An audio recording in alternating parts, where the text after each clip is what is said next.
Hello and welcome to Asia Business Report. I'm Sharanjit Lail in Singapore.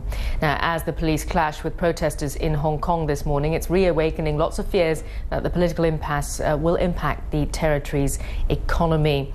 Now, this was the scene earlier in the Admiralty area. Hundreds of police officers entering the area there. Earlier, we saw them use pepper spray and batons to disperse pro-democracy demonstrators who have occupied key districts for more than 2 months.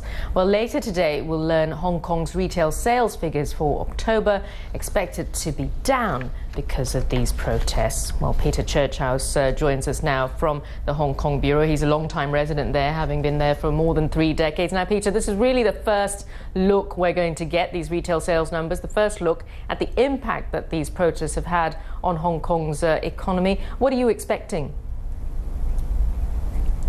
Well, I think, firstly, Sharon, we've got to put this in the context of a regional economic pattern where we're seeing a slowdown in GDP growth anyway around the region and certainly in Hong Kong.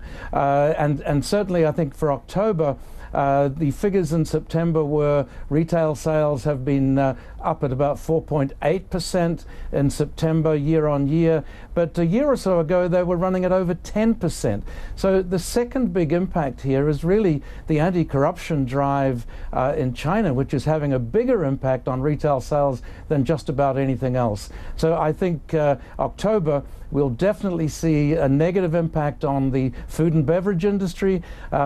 People that I've been talking to in the industry have seen many cases sales down 20–25% in the food and beverage industry, but I think less so in general goods.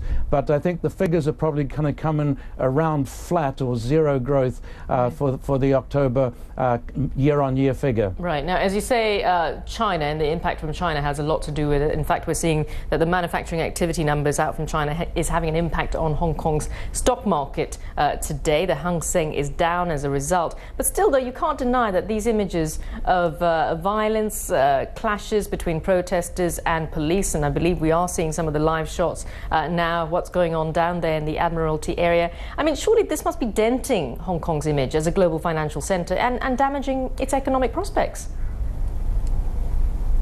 Well, certainly I don't think it's doing any good, that's for sure.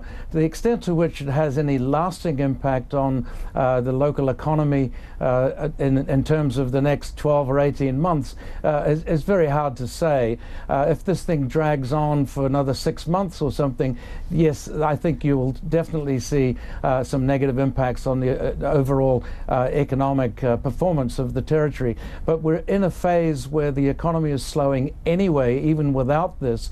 And I think most of us are forecasting that economic growth in Hong Kong will slow to about 2%, 2.1% this year, from significantly higher than that last year. So we're already in this pattern of slower growth. And for retail sales, you always also have to remember in October the big boost to retail from the iPhone 6, which had very big impact on total retail sales in October. So that may counteract some of the effects of the protest movement. Interesting. Well, thank you so much for joining us there, Peter Churchhouse from our Hong Kong Bureau from Portwood Capital. And of course, for more